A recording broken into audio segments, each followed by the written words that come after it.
Welcome to Asenso Tayo Leaders, where we bring you real stories from leaders like you so you can lead with more clarity, direction, and confidence. Welcome to the Asenso Tayo Leaders podcast. I am Michael. As always, I'm joined by the one and only Maria Asoro. How are you today, Maria? Hello, everybody. I'm great and really excited for this one, Becky. And I'm excited for you to explain this to the guys, something very new. This is a new type of episode.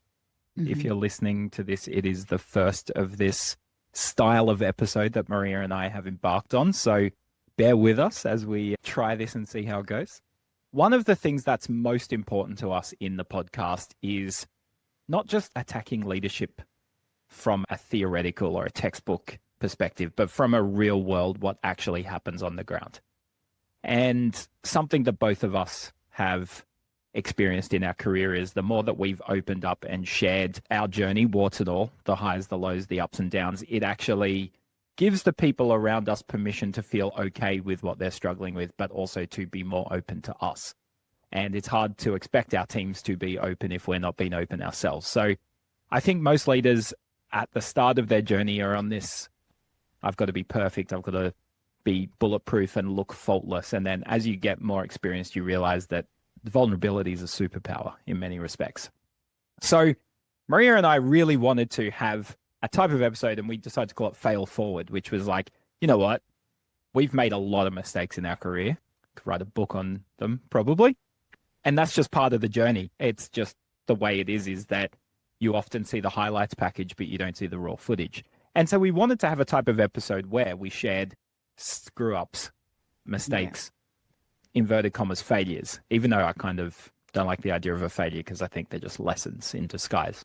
And so we sent ourselves away with the homework to come up with a list of things that we have screwed up over the years. And we're going to come back together and go, cool, show me your dirty laundry, Maria. Here's my dirty laundry. Yeah. Which one's going to make the best episode?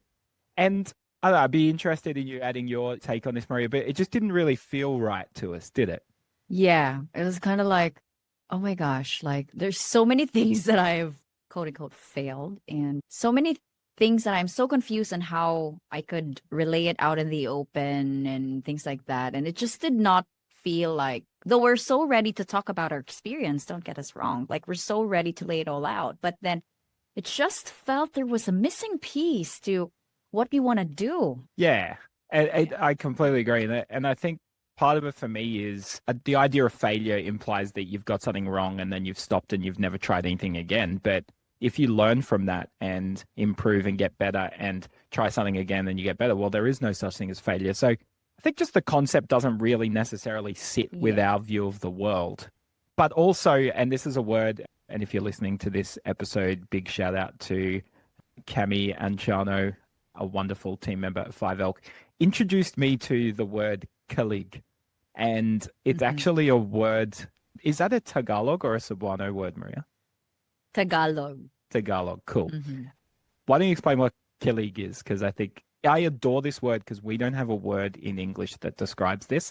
And I know this feeling intimately, but I've never been able to put it into words. Yeah. So just to also get back, kilig is actually a Tagalog word, but then it's also kind of like adapted in the Cebuano language. There's so many things like that in Philippines, like, a word that's also being adopted by a different island or different group. But yeah, so anyway, what kilig means? So kilig, it sounds very posh when you say it, but Kilig. for us, it's kilig. Yes. Kilig. Okay. When you say kilig, how I would describe it to you guys, it's just like something that kind of like irks you and something that, this is it. Like, it's like a magic thing that suddenly makes you excited, or like it's the combination of so many things. But really, if I would relate to my own, it's like even this one, when we were talking about the fail forward episode, there was no kilig factor. And I was like, 100%. Yeah. Like, okay, I'm going to tell this story, but then I'm not quite so sure if I'm loving the failure thing. Exactly. And it's so true. It was like, that was the missing feeling.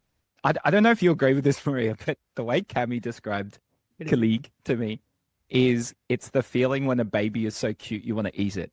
Yes, exactly. You will also have that kilig moment. You know, like Yes. emoji with that puffy eyes and seeing. Yes. Yeah, for Yeah. those who are, Yes, that one. Do yes, that face again. That's going to be the screenshot for this YouTube video. Great. Thank you. yes. But yeah, it's just that, yeah, it's that overwhelming feeling of, yes, this is it. And I think we Yeah. were missing that with the fail forward. And we found it. So we're talking very vaguely about what we're doing. So everyone's like, yeah, cool. We know what you're not doing. What are you doing? Well, this is the point I'd like to shout out to three people who I've never met. Actually, I've waved at them across a room and they were very Oh, really? friendly and that touched me. Yeah.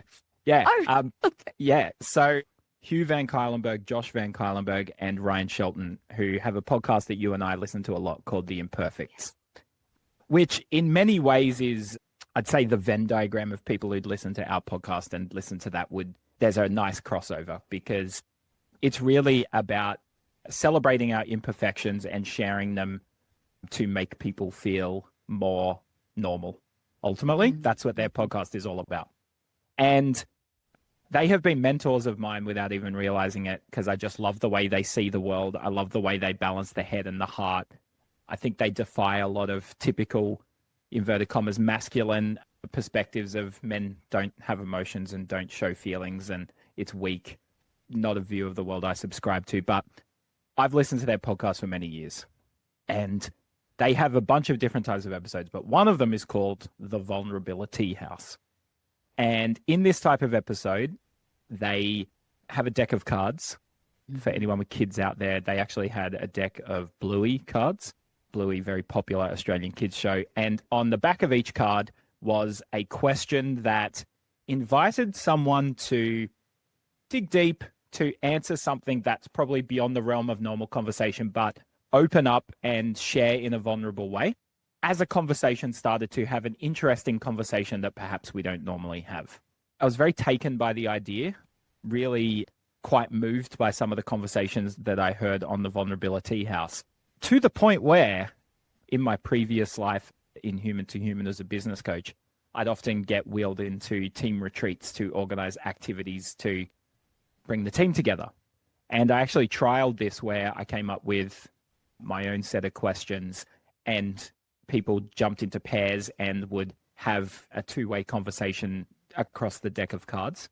Sometimes we have the best intentions and we try things and they just don't really work. This was actually one of those things in my business that I couldn't believe how well it worked.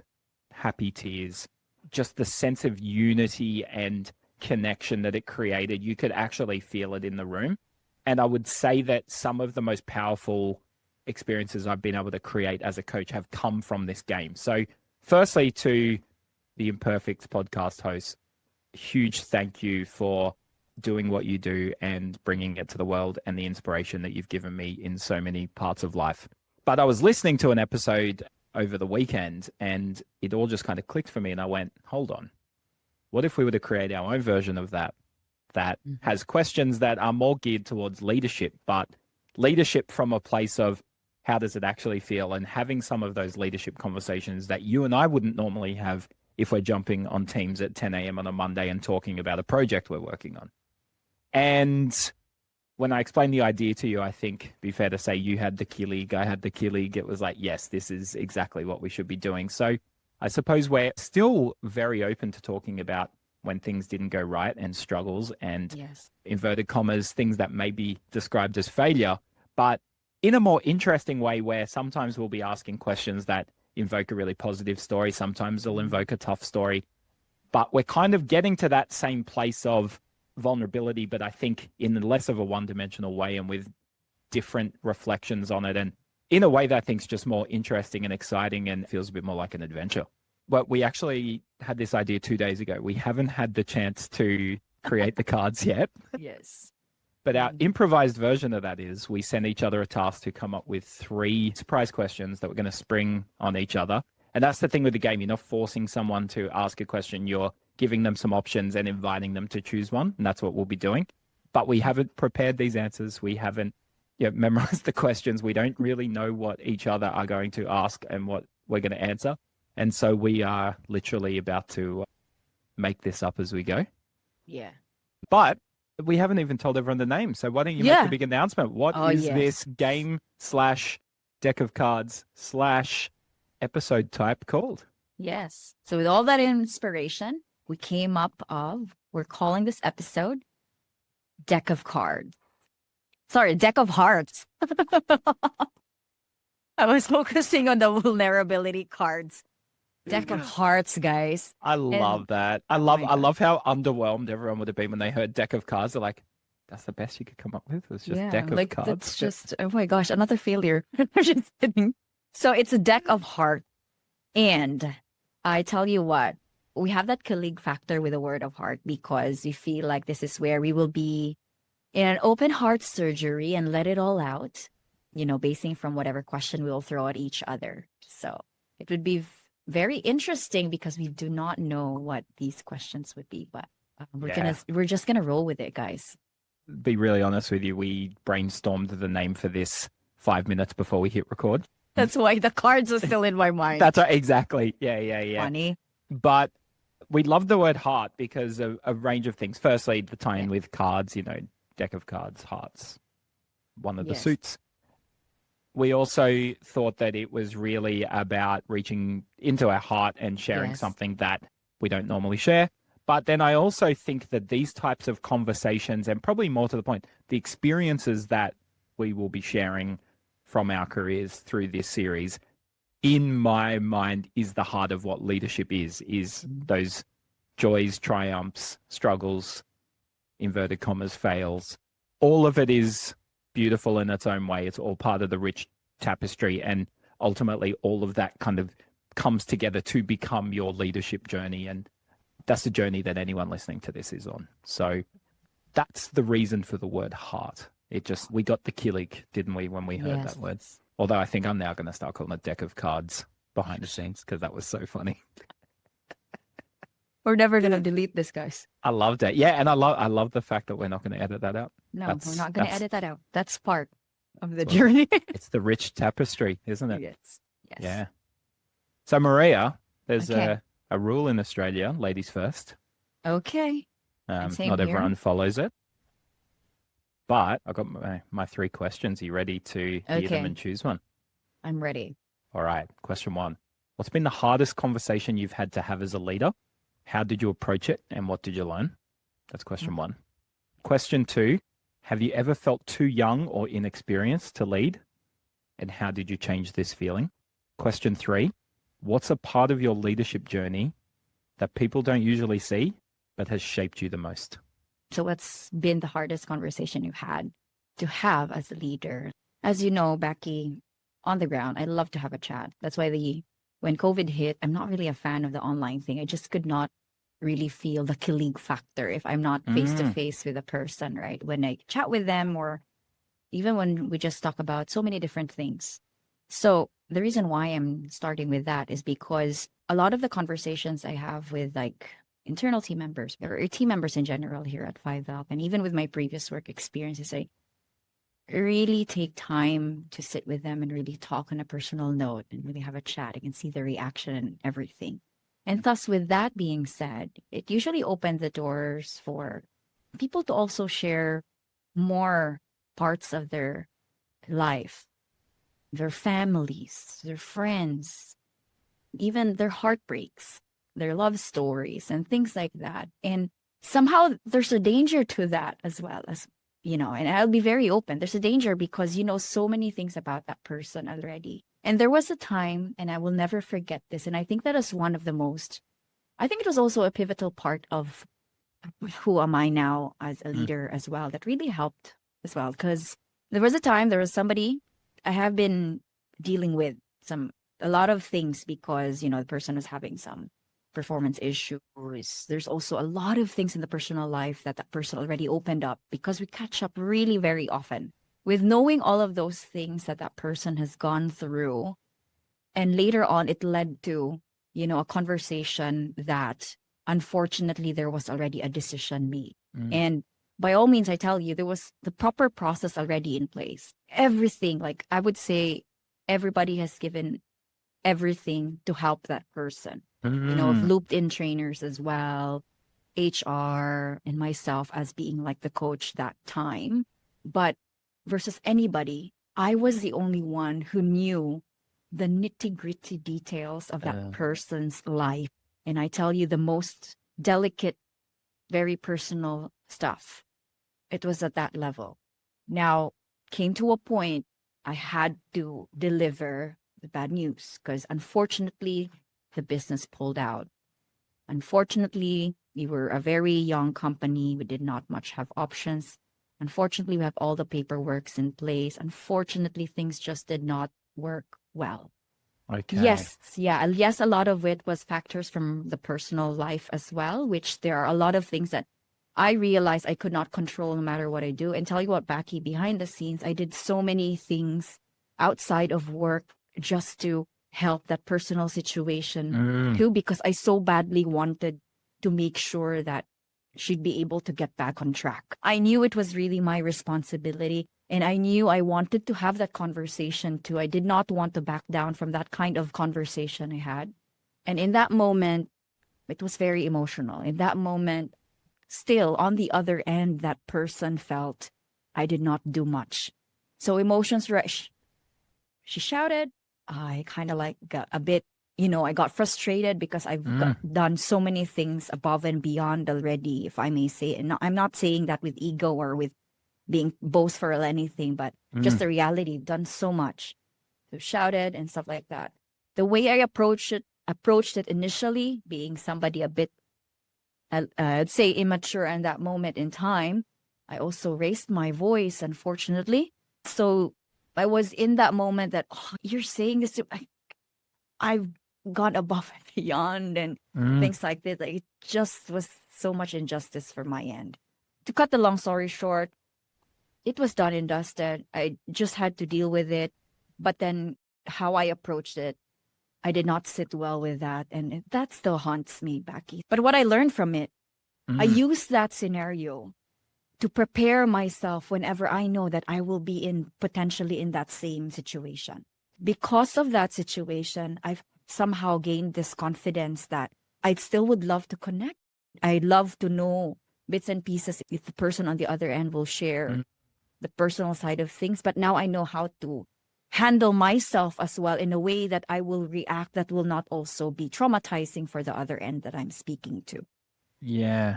So yeah, I learned to prepare. I learned how to manage my emotion. And it's very interesting how James Thompson spoke about the compartmentalization as a leader, because that's it. I think I also did the person injustice by thinking that I did all of these things for you and this is what, the response I'm getting. Yeah. I felt that I did not compartmentalize that part well. Yeah. So it was a huge learning, Becky. I tell you now, I may not have opened up to a lot of people at 5 Elk about this scenario, but I'm opening up now. And it always comes as a template and a reminder so that I can pause and breathe when I'm in that situation. I can just handle the situation and then I can just deal with it from there. Yeah. So I think it sounds to me like there's a lot of potential lessons from a situation like this. What I'm interested to hear is the main lesson for you to come from a place of control rather than letting your emotions get the better of you? Or has your lesson been more of a case of trying to find that balance between caring about someone on a personal level, but then also doing what you could do as a leader, which, is a big struggle for a lot of people, I think. The balance. Okay. The balance of like, okay, yes, I care so much about you. I know Yeah. your situation, but, this is our current situation and, be the better person in that conversation as opposed to just getting myself get bogged down by all the emotions. So would it be fair to say you started out maybe being one of those leaders who's like, I just want to be everyone's friend, and if they like me, life will be easy. And then you've had to have these difficult conversations, and for them, they're like, whoa, you've gone from being my friend to being my boss so quickly that it feels really jarring. Is it about that you maybe started too much on the personal side and you've had to find your way to a more balanced place? Or was it the other way where you were too kind of like, I'm your boss, I'm your manager, I'm not your friend, and you had to find your way closer towards a more caring, supportive, empathetic side? Where did you start and where did you get to in that moment? Yeah, so it was more on, yeah, because if you have a friend, right, you would do so many things to help out. Yeah. You'd find ways on how to position things nicely, or you don't want to offend. Like you're sometimes there's a part in friendship where you can be too cautious, Yeah. and sometimes you tend to hide the truth in some of Mm, those conversations. Like you're not very truthful of what you're thinking about because mm, you're afraid that your friend will get hurt or knowing that person too well. So yeah. it's that level of care that I've had for that person. And I really struggled on how to then change that care factor into, okay, we are at work. We're talking Mm, about work. So, yes, it was a struggle. And I get like somehow setting a boundary, but an empathetic kind of boundary. Guys, there's no template for that. And mm, there's no like the perfect dot point thing on how you would handle step by step to get through that next level. So yeah. yeah, it's very hard to describe, but yeah, I started off, I really care for the person. I actually very much can relate to most of the stories as well. That's why I felt so attached to helping because I was like, oh my gosh, I know this. Like, I Mm, know the situation about family. I had the situation. I just want to help. And I don't want to be that person, kind of like say, you don't have a job anymore. That part, I did not know what to do back then. Like, I did, yeah. oh my gosh, how am I going to handle this? Straight after the conversation, I cried because I felt that I'm the bad person. Yeah. And sometimes, quite frankly, sometimes I feel like we're always going to be the bad person because we have to do this. We have to have Yeah. this very direct conversation that will mean that this person might end up, you know, Yeah. thinking that, oh, she did not help me enough or she did not defend me enough Mm, or things like that. So I cried because I felt like, oh my gosh, could I have done more? It was not so much on the shouting. It was more on like, oh my gosh, like I actually said she's lost her job and I know her situation. Like, yeah. could there have been something that I could done better? And I was just also being very tough on myself. And I think a lot of leaders, quite frankly, would be so tough on themselves and so Yes. thinking like it's my absolute 110% responsibility, whatever Mm, happens to this person in the business. It's mm, my responsibility. If it fails, I'm a failure. I'm going to yeah. use that term because that's how I felt. Yeah. After that conversation, I felt, oh, damn it, I'm a failure. Yeah. And I had no one to talk to about it because I understood how confidential it would be. I don't want to cause any, I don't want to unravel those information, the very personal side of things. So I just kept that to myself. And that also was something that I did not Mm, know how to deal with at that yeah. moment. Yeah. So, yeah, I think there's so many things I want to ask you about this. You said words to the effect a bunch of times there of, could I have done something differently? If I had my time again, would I have changed what I did? I want to ask you that question. Not so much in the moment. I'm talking Hmm. more in the days, weeks, months before that moment. Are there things you look back on and you go, I probably should have done this and I chose not to? Or the opposite, where you go, I did this and I probably shouldn't have? Yeah. I would have a straight answer on that one because I have analyzed this for years and years. Yeah.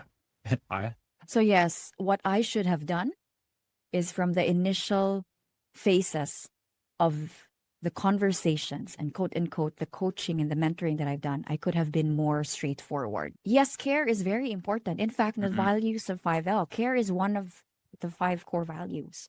It's the kind of care that mm, is saying, I'm actually being honest with you, yeah. regardless of how direct I can be, because I care about you. Yes. It should have been that, as opposed to just, yes, a bit of a people pleaser kind of thing, because I didn't want to be a bad friend. I didn't want to cause more, I'll call it trauma in her Mm, personal life. And I was so overly caring that I got so into that moment that I was like, okay, this is what I can do for you, blah, blah, blah. And yeah. I wasn't really telling her, what are you prepared to do? Hmm. And putting that ownership as well and a direct conversation Yeah. in the master class. And that's why I'm really passionate about that when we spoke about the why, saying why. I should have told her or given her, why am I doing this? Why am I saying this to you? Why am I being direct to you? As opposed to just Yeah. saying, okay, I can do this.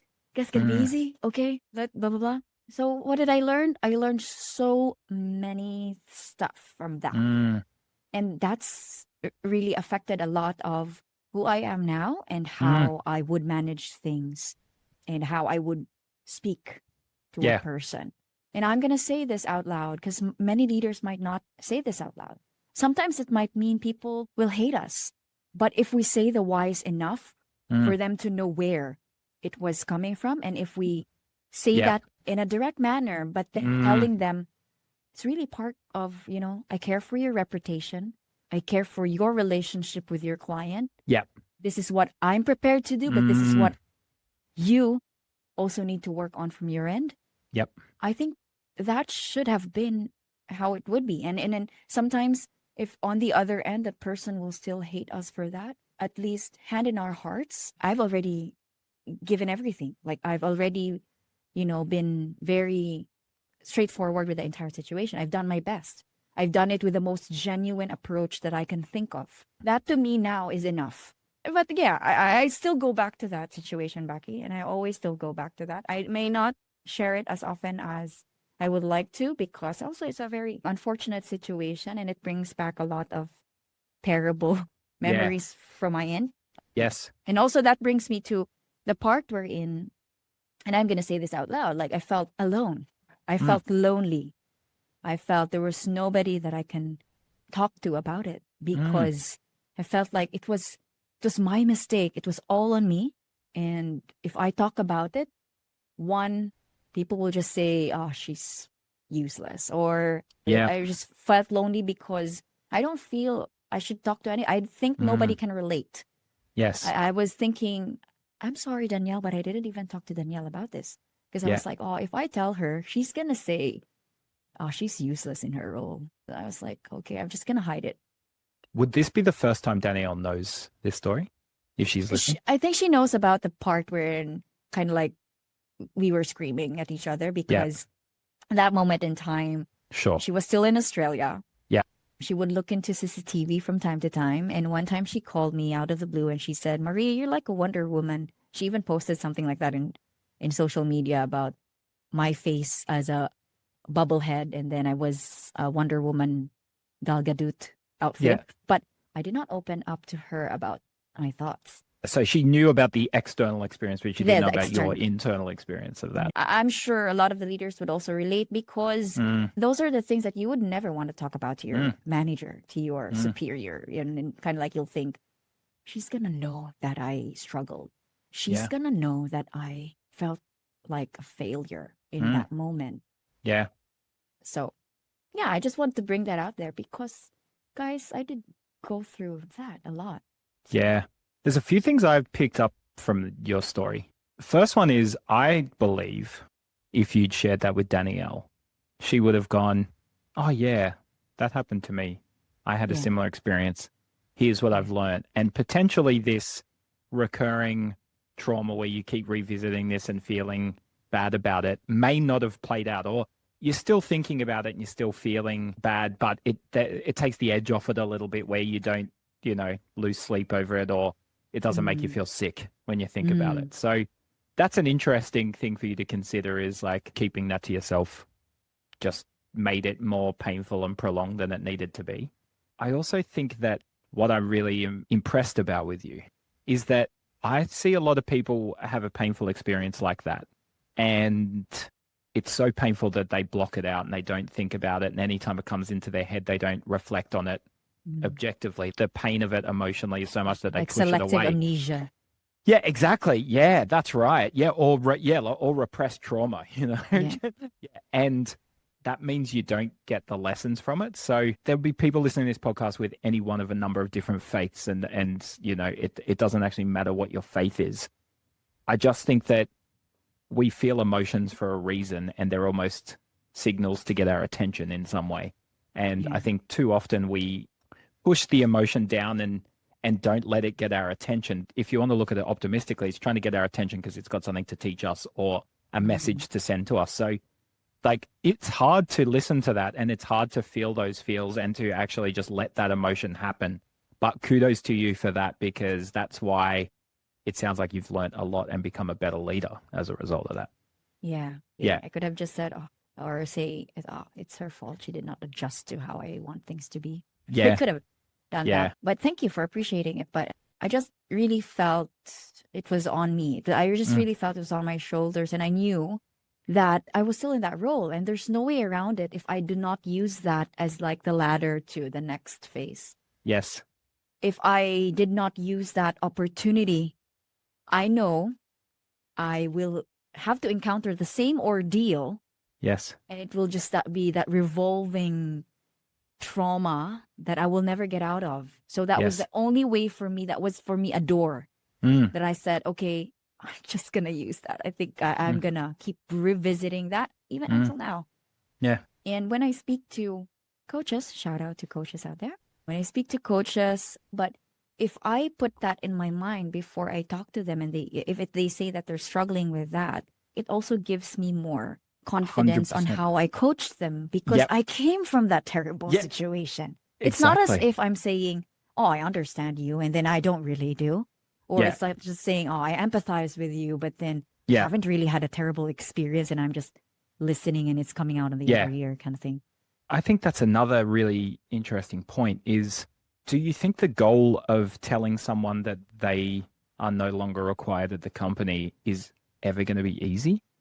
And if it is, what does that say about you? Some things are so deeply human, and if you have an ounce of empathy, they're going to be hard because you care about that person and you feel for them. And I think as leaders, we've put our hands up going, we don't want an easy path. We want to be brave and we're taking the hard path for a greater good. But sometimes it's as simple to as going, oh, how do I make this difficult conversation easy? But how do I just get comfortable with the fact that this conversation is going to be difficult? Is difficult. Yeah. Yeah, you're absolutely right. Yeah. My cousin is very, very senior in Woolworths, which is one of the biggest companies in Australia. And he's incredibly impressive. Definitely someone I really look up to in many ways, but especially career wise in this context. And when you're in a big company, one of Australia's biggest companies, there's always redundancies and restructures, and Yeah. he's often the bearer of bad news.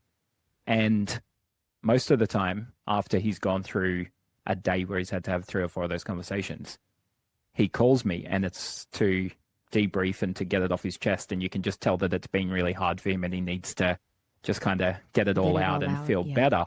And I mean, that's the thing is like, it will never get easier for him. Yeah. Because he cares and he's a human and he can empathize with that. And it's never going to be easy, but sometimes you just got to do that if you're, I suppose, being professional, but really just doing the job that you've signed up to do. Something I think that's really popped out though of what you shared. And the Imperfects actually had a fabulous episode on this. And the episode was called Truth versus Harmony. And it's often we take the option of harmony and go, I'm not going to say what I really think because it's going to keep things calm and happy and positive. But you can't actually avoid the truth. The truth catches up with us all eventually. And there was a lot of messages in that episode, but the one that I took out was that if you keep prioritizing harmony over the truth, the moment that it comes time to tell the truth to someone else, it's going to blindside them and they're going to feel betrayed because they're like, you've had so many opportunities to tell me this. Yeah. And this isn't a criticism of you. I should mention this. I can really relate to what you are saying because I've been the same guy over the years. I want everyone to be friends and happy. And, so sometimes I'm like, I'm actually not okay with what's happening, but I'm just going to sweep that under the carpet and keep talking. And then eventually when I share that in a big way that's kind of earth-shattering to them, it feels like I've lied to them for a long period of time. That's something I've struggled with in a lot of parts of my life. But the thing that I've realized is that I thought I was doing the nice guy, right thing to keep things positive and not share challenging truths with them. But at its core, that's actually selfish because I'm putting my own comfort ahead of their growth. And I think that reframe, I don't know if you can relate to this in any way, but that reframe really helped me where I'm like, if I don't have this conversation with them now, I'm actually putting myself ahead of them. And that's not what a leader does, right? Yeah. And it's very interesting you say that you've had your fair share of experience too. Actually, that alone made me feel somehow, really good. If I was that in that moment and I heard you talk about it, Yeah. it would have helped me surpass that quote unquote trauma quicker. Yeah. And yeah, but yeah, I'm happy I shared it as well. Mm. Because I mentioned that I don't necessarily really want to talk about it, but it's always in my mind. I Yeah. use it now it's still a positive template, put it that way. Yeah. That's But yeah. at least I know how to, do it.